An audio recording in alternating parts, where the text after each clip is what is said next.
볼까요? 골로새서 3장입니다. 골로새서 3장 18절에서 20절까지 보겠습니다. 골로새서 3장 18절에서 20절까지입니다. 자, 한 절씩 교독하도록 하겠습니다. 제가 먼저 16절 읽도록 하겠습니다. 아내들은 남편에게 복종하십시오. 이것은 주님을 믿는 자로서 당연히 해야 할 일입니다. 남편들은 아내를 사랑하고 부드럽게 대하며 아껴주십시오. 같이 읽겠습니다. 자녀들은 모든 일에 부모에게 순종하십시오. 이것은 주님을 기쁘게 해드리는 일입니다. 우리 다시 한번 18절부터 21절까지 읽도록 하겠습니다. 시작. 아내들은 남편에게 복종하십시오. 이것은 주님을 믿는 자로서 당연히 해야 할 일입니다. 남편들은 아내를 사랑하고 부드럽게 대하여 아껴주십시오. 자녀들은 모든 일에 부모에게 순종하십시오. 이것은 주님을 기쁘게 해드리는 일입니다. 아멘. 예, 자리에 앉으시기 바랍니다. 오늘 말씀 시작하면서 특별히 여러분의 가정 축복하길 원합니다. 만물이 소생하는 이 계절에 여러분의 가정에도 다시금 행복의 은혜가 넘치길 예수 이름으로 축복합니다. 소원해졌던 부부의 관계도 더 가까워지고 사랑의 관계 되길 원하고, 봄이 되면 겨울에 움츠러들었던 만물이 생기가 임하고 또 생명으로 활짝 피어나잖아요. 그와 마찬가지로 이 가정에도 여러분 가정마다 은혜가 임하고 생명이 임함으로 기쁨이 넘치는 이 봄 되시기를 주의 이름으로 다시 한번 축복합니다. 오늘이요, 이를 위해서 제가 가정에 대한 설교 오늘부터 3주 시리즈로 진행하고자 합니다.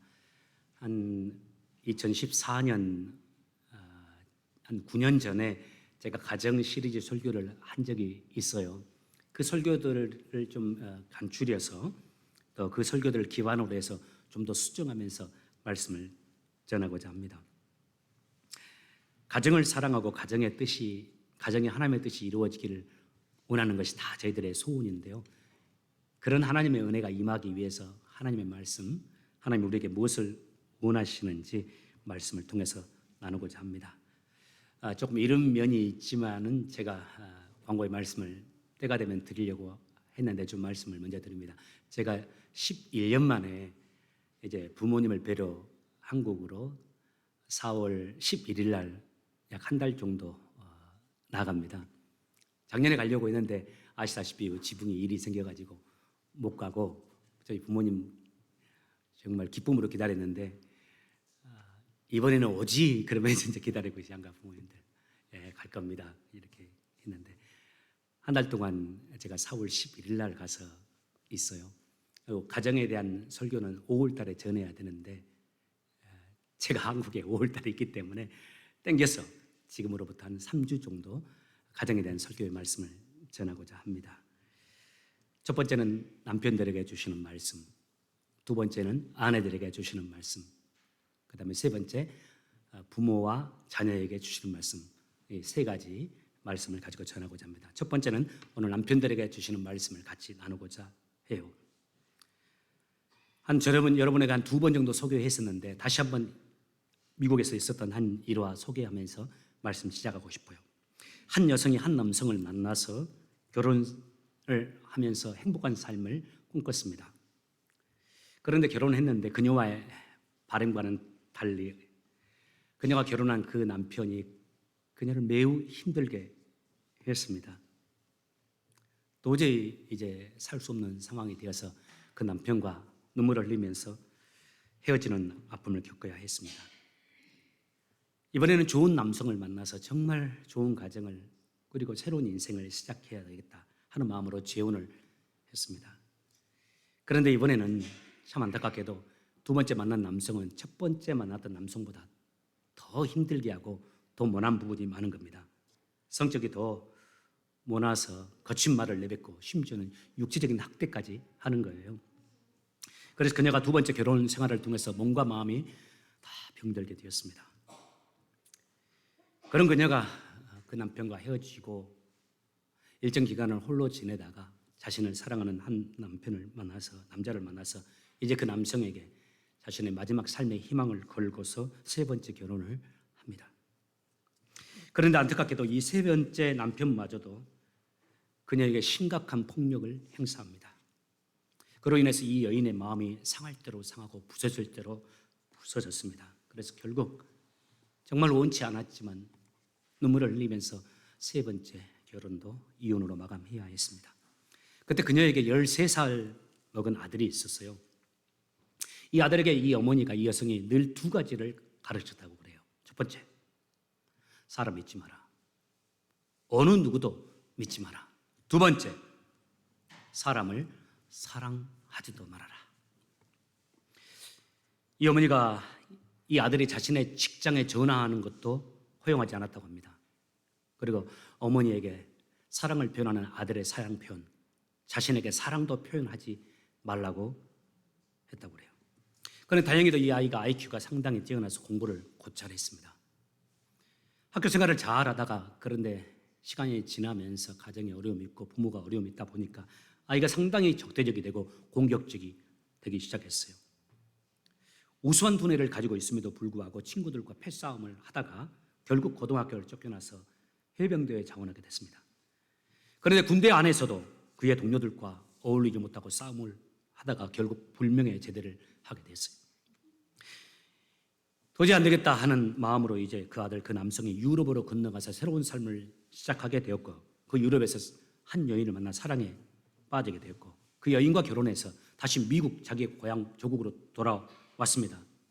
그런데 미국 생활이 또 생각보다 쉽지 않았어요. 그 아내가 경제적인 능력이 없는 남편을 자꾸 구박하는 일이 있었고, 차라리 자기 앞에 사라지라는 욕을 자주 했다고 합니다. 그러던 어느 날 그 남성이 밤새 술을 마시고 새벽에 집에 돌아와서 아내 앞에 무릎을 꿇고 자신의 주머니에 있는 78불 모든 단을 꺼내어서 아내에게 주고서, 이것이 내가 지금 당신에게 줄 수 있는 최고의 선물이니까 이것을 가지고 당신이 원하는 것을 사라고 했습니다. 그러면서 나는 당신을 사랑한다고, 당신도 내가 부족하지만 나를 좀 사랑해달라고 호소했습니다. 그런데 그 아내는 그 남편을 거부하면서 그 남편 보는 앞에서 그 남편이 내밀었던 78불을 땅바닥에 보란듯이 던져버렸습니다. 그리고 나가서 죽으라고 했어요. 그러자 그 남편이 바깥으로 미친 듯이 달려나갔습니다. 그리고 그의 창고 안에 있는 숨겨두었던 소총을 꺼내들었습니다. 그리고 그가 얼마 전에 취직했다가 잘린 그 회사 건축 꼭대기층에 올라가서 그날 정오가 되기를 기다렸습니다. 그날 정오에 미국의 한 유명 인사가 그 거리를 지나기로 돼 있거든요. 그리고 그 예정된 시간에 그곳을 지나는 한 유명 인사를 향해서 총을 쏘았습니다. 그리고 그 사람이 총에 맞아 죽게 됩니다. 여러분 잘 아실 겁니다. 이 사건이 1963년 11월 22일 그 정오를 약간 넘긴 시간에 이 길을 지나던 미국의 대통령 존 F 케네디가 죽임을 당하는 순간이었습니다. 바로 이 사건을 저지른 남성이 리 하비 오스왈드라는 남성이었죠. 케네디의 죽음에 대한 여러 설들이 있기는 해요. 그렇지만 이것이 보편적인 정설로 남아있는 케네디의 죽음과 관련된 이야기입니다. 이 사건에 대해서 미국의 정신의학자이자 우리가 지금도 듣고 있는 미국 라디오 방송 Focus on the Family의 창설자 제임스 달슨이 이와 같은 말을 했어요. 가정의 비극, 이 비극이 우리 사회의 가장 큰 비극을 만들어냈습니다. 사랑받지 못한 한 여인, 그리고 사랑받지 못한 그의 한 아들로부터 이 비극이 만들어졌습니다. 우리가 오늘 이 이야기에서 얻을 수 있는 교훈이 무엇일까요? 한 가정의, 한 사회의 건강은 그 사회를 구성하고 있는 가정으로부터 시작된다는 것. 가정의 건강이 없이는 그 사회의 건강은 없다라는 것. 그리고 그 가정의 건강은 건강한 부부로부터 시작된다는 말씀입니다. 지금은 은퇴하신 것 같은데 찰스 스탠리라는 유명한 미국의 설교자 목사님이 있죠. 저도 영어 공부할 때 한국에서 이번 설교 들으면서 받아쓰기 딕테이션 하면서 공부한 적이 있습니다. 이분이 당신이 다시 태어나면 당신의 남편, 당신의 아내와 살고 있는 사람과 결혼하겠습니까? 라는 질문을 했습니다. 질문합니다. 여러분 어떻게 대답하겠습니까? 자, 여러분 미국인들의 대답을 한번 들어보십시오. 질문에 대해서 남자의 약 60% 정도가 그렇다고 했어요. 여성은 얼마나 할까요? 여성은 약 20% 정도만 그렇다고 대답을 했습니다. 남성의 40%, 여성의 약 80%가 no, 아니라고 했어요. 또 다시 그 사람하고 결혼하지 않겠다고 하는 사람들 가운데 약 남녀 공이 20%는 다시 태어난다면 나는 다시는 결혼조차 하고 싶지 않습니다 라고 말을 했다고 해요. 이 설문에서 우리가 얻을 수 있는 결론, 이 세상에 그렇게 행복한 부부가 많지 않다라는 사실입니다. 한 지붕 밑에 살고 있어도 좋아서 사는 사람이 그렇게 많지 않다라는 이야기죠. 여러분, 이것은 진리입니다. 부부관계가 건강한 가정은 반드시 건강합니다. 부부관계가 위태로운 가정은 반드시 위태롭습니다. 돈이 많고 육체적으로 건강한 부부라 할지라도 그들이 하나가 되지 못한 채 늘 서로에게 서운해하며 원망하고 불만족하며 불신하고 살고 있다면 그 가정은 쉽게 흔들립니다. 행복한 가정이 이루지 못하죠. 반면에 그 가정이 경제적으로 다소간 어려움이 있어도, 그리고 약점들이 부부에게 있어도 부부가 서로 아껴주고 이해해주고 사랑하며 산다면, 그리고 하나님의 뜻대로 살려고 두 부부가 노력하며 살기만 한다면 그 가정은 좀 부족하겠지만 반드시 건강해질 것이고 반드시 행복해질 겁니다. 오늘부터 말씀 가정 시리즈를 진행하는데 첫 번째 남편에 대한 이야기, 다음 주에는 아내에게 주시는 하나님 말씀, 세 번째 부모로서 자녀로서 우리가 어떻게 살아야 될 말씀을 전하고자 합니다. 아실 겁니다. 남편 한 사람만으로, 아내 한 사람만의 노력으로 가정이 세워지지는 않습니다. 함께 노력해야 되겠죠. 오늘 남성들에게 남편들아 하는 하나님 말씀인데 그 말씀을 전할 겁니다. 여성들이 속으로 고소할지 모릅니다. 남성들 좀 실망스러울 수 있는데 걱정하지 마시오. 다음 주에 또 여성들아가 아내들아 있습니다. 첫 번째, 하나님이 우리의 가정을 살리기 위해서 남편들아 이렇게 하라는 말씀을 함께 나누겠습니다. 19절 말씀입니다. 띄워줄 수 있겠습니까? 17절이네요. 같이 한번 읽겠습니다. 시작. 남편들아 아내를 사랑하며 괴롭게 하지 말라. 우리 여성들만 함께 읽겠습니다. 시작. 남편들아 아내를 사랑하며 괴롭게 하지 말라. 이럴 줄 알았습니다. 소리가 상당히 커졌어요. 하나님 우리에게 가정을 위해서 주시는 말씀, 가정을 위해서 이렇게 해라 이렇게 해라, 다른 말씀 안 하셨어요. 가정을 위해서 하고 싶느냐, 가정을 세우고 싶으냐, 아내를 사랑해라. 이렇게 말할 수 있죠. 목사님, 사랑할 만한 애야 사랑하죠. 목사님은 좋은 와이프 만난 것 같은데 우리는 달라요. 바꿔서 한번 살아봤으면 좋겠어요. 헬라어에서 사랑을 나타내는 단어가 몇 가지 있다는 거 여러분 아시죠? 남녀의 사랑을 나타내는 사랑이 에로스, 친구 간의 우정을 나타내는 사랑이 필레오. 요즘에는 이 필레오를 에로스로 생각해버려요. 왜 자꾸 이 동성연애들이. 세 번째, 무조건적인 사랑. 상대가 연약하면 연약할수록 그 사랑이 더 진해지는 사랑, 부모의 사랑입니다. 아가페요. 여러분 기억하십시오. 오늘 본문에 쓰인 이 아내를 사랑하며 라는 이 단어가, 사랑이라는 단어가 남녀 간의 사랑인 에로스가 아니라 아가페의 사랑입니다. 아가페로 언어에 기록하고 있어요. 제가 과거 한국에서 큰 교회에서 부교육자 생활을 하지 않습니까? 한국에는 큰 교회들이 있으니까. 청년들을 집도할 때 청년들 가장 큰 대사가 결혼 아닙니까? 결혼에 대해 상담했던 청년들에게 늘 항상 이렇게 말했습니다. 결혼이 조건이 되면, 조건이 결혼에 중요한 일이 되면 안 되지만 결혼하고 나서 조건적인 사랑을 할 바에는 차라리 결혼하기 전에 여한 없이 조건을 충분히 따져보라고 했습니다. 조건 따지면 안 되지만 결혼하고 나서 조건적인 사랑을 할 바에는 결혼하기 전에 조건을 따지라고요. 성격도 보고 믿음도 따져보고 집안도 보고 학력도 보고 능력도 보고 키도 보고 외모도 보고 얼굴도 보고 교양도 보고 조건을 따져보려면 결혼 전에 하라고. 그러나 일단 결혼하고 나면 그 어떤 조건도 상대에게 적용하지 말라고요. 결혼하고 나면 아내에 대한 사랑은 무조건적이어야 한다. 이것이 우리 그리스도인들을 향한 주님의 명령이라고요. 사랑하는 남편 여러분, 하나님이 우리에게 주신 아내들을 사랑하는 우리 남편들 되시길 예수 이름으로 축복합니다.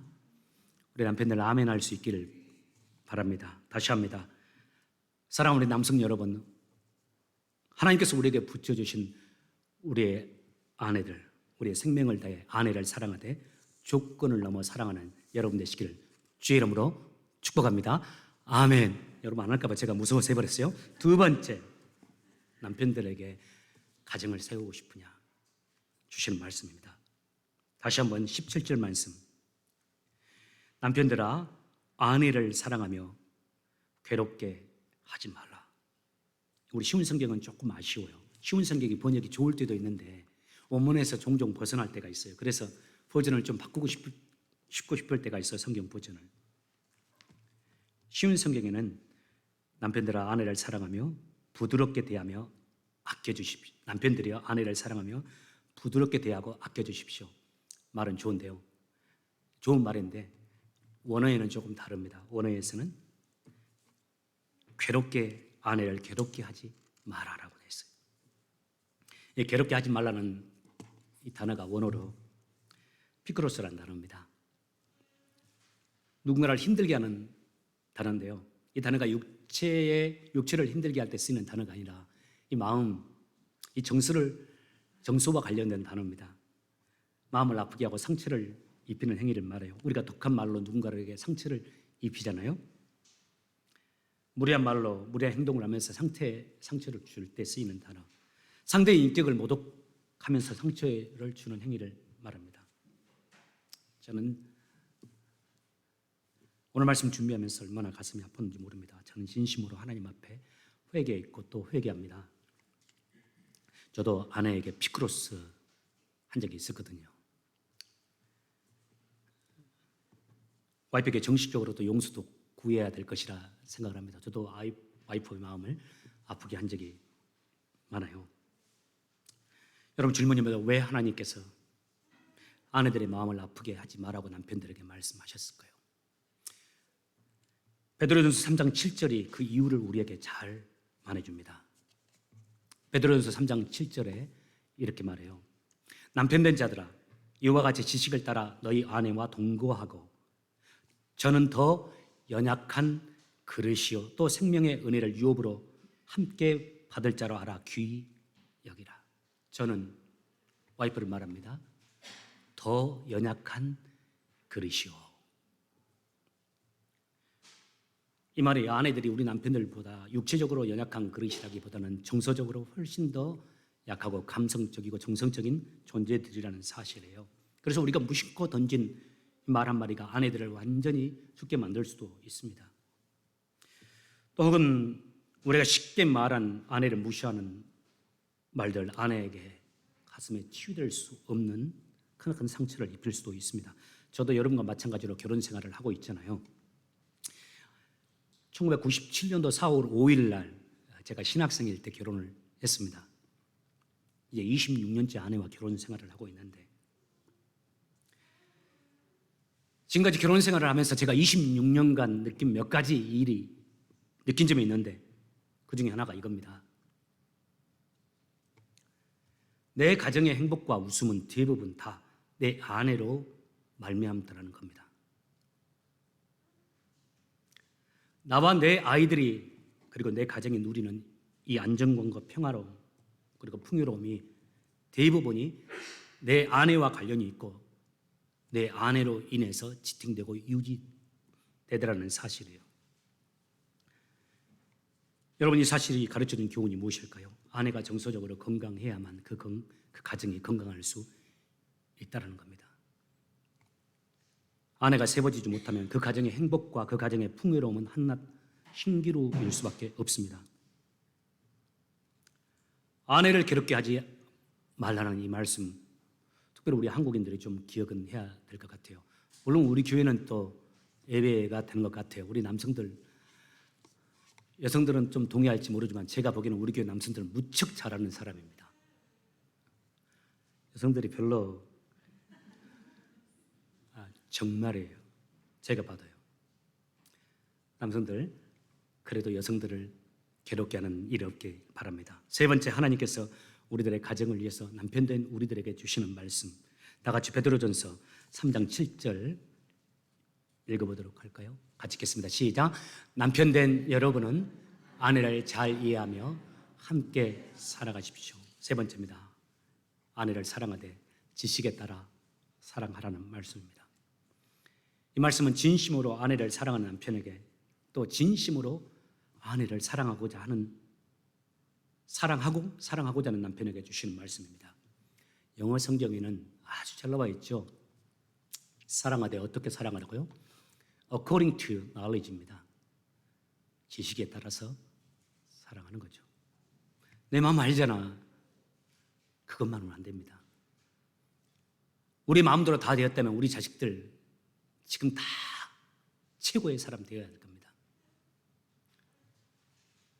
마음만으로 사랑하는 거 부족합니다. 내가 직접 아내에게 사랑을 실천할 때 지식을 가지고 실천해요.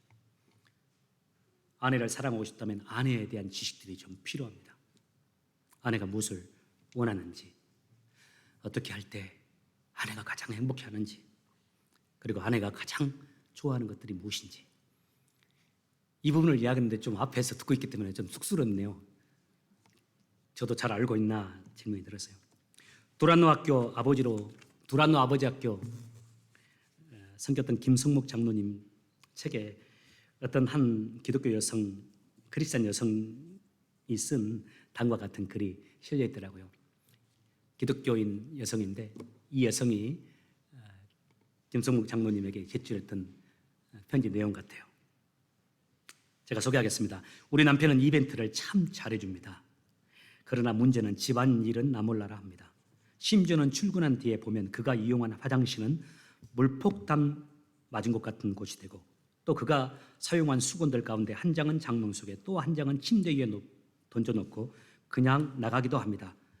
내게 매일 축복 기도 해줘야 한다면서 내 머리에 손을 얹고 축복 기도를 한 다음 허둥대면서 나가는 뒷모습을 보면 저의 마음은 고맙다는 생각은커녕 제 마음에 우라가 솟구칩니다. 아이고, 축복 기도 해주지 말고 대신 수건이나 한 곳에 놓고 가지.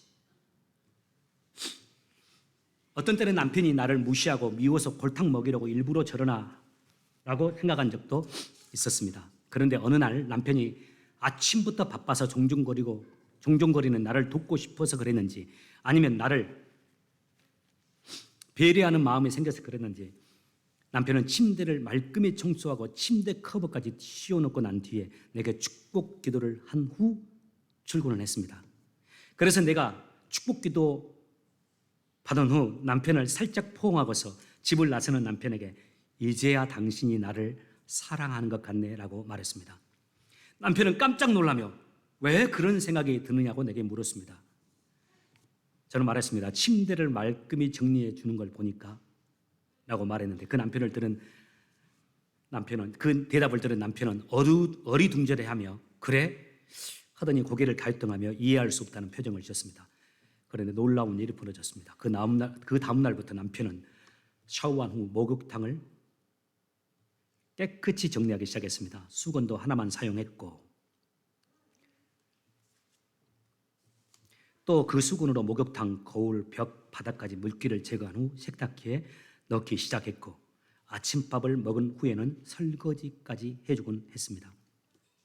그런 남편을 보면서 나도 모르게 내 입에서 당신 참 멋진 사람인데 당신 참 멋진 사람이라는 찬사가 나왔습니다. 그날 이후 남편은 다시 집안 청소까지 해주기 시작했습니다. 큰일 났습니다.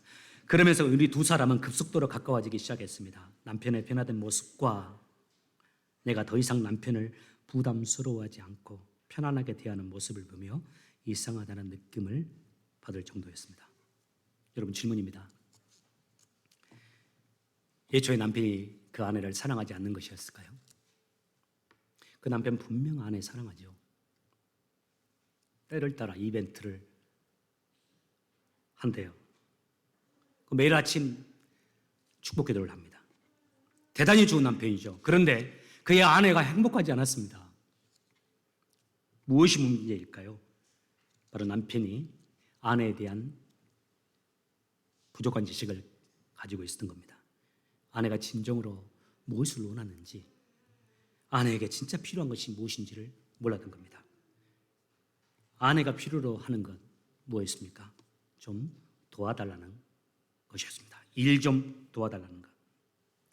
남편이 그것을 모르고 있었던 것이죠. 이제 말씀 마침 시간이 되어서 끝내려고 합니다. 한 가지 말씀만 더 나누면서 말씀 마감하고자 합니다. 영어로 남편 어떻게 말합니까? 허스밴드라는 거 다 우리가 압니다. 이 단어가 라틴어에서 나왔어요. 이 단어가 허스밴드라는 단어가 하우스라는 단어와 밴드라는 두 단어가 합쳐져서 합성어입니다. 남편은 가정을 묶는 자입니다. 남편은 가정의 울타리라는 겁니다. 가정 안에는 남편, 아내, 아이들, 또 과거에는 부모님들까지 같이 있죠. 그런데 그 집안에 있는, 가정에 있는 모든 사람들을 묶어주고 보호해주고 그들을 하나로 이끌어가는 이유에서 하나님이 부른 존재라는 겁니다. 우리 남편들 이것을 늘 기억하고 이것을 이루기 위해서 애쓰면 살았으면 합니다.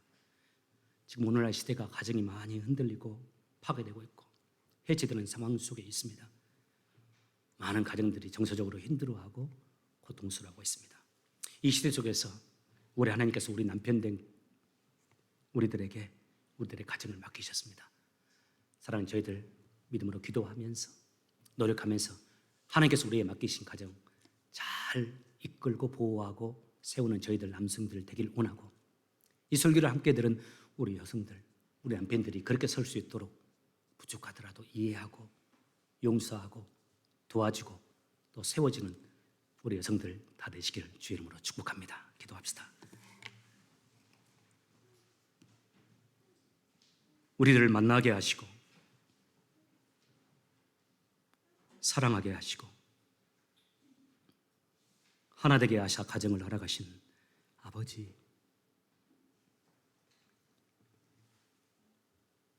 하나님이 우리를 하나 되게 하실 때 하나님께서 기대하시고 하나님 우리에게 말씀하신 그 귀한 축복들이 흐르는 우리의 가정, 저희들의 가정이 그런 가정 되길 원합니다.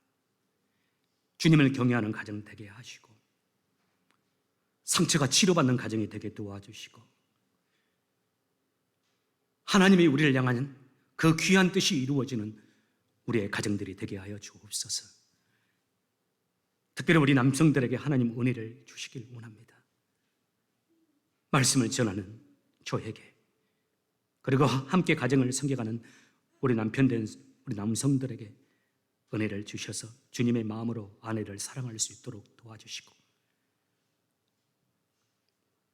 하나님의 말씀으로 가정을 이끌고 보호하고 또 지식에 따라 사랑하면서 우리들에게 맡기신 우리의 성, 우리의 가정들을 지키는 하나님의 사람들 되게 하시고 또 우리 여성들에게 하나님의 은혜를 주셔서 지혜롭게 남편을 이해하고 사랑으로 보필하고 축복하면서 우리 주찬양 모든 성도들, 모든 가정들이 주 안에서 행복을 누리고 안정감을 누리고 주께 영광을 돌리고 아름다운 생명의 공동체, 은혜의 공동체, 사랑의 공동체가 되게 하여 주옵소서. 그리고 우리 교회가 그 사랑의 공동체인 가정들이 모여서 하나님께 영광을 돌리고 깨어진 영혼들, 아픈 영혼들, 고통받는 영혼들에게 위로와 사랑과 주의 복음과 구원의 은총을 전하는 우리 교회 되게 하여 주옵소서.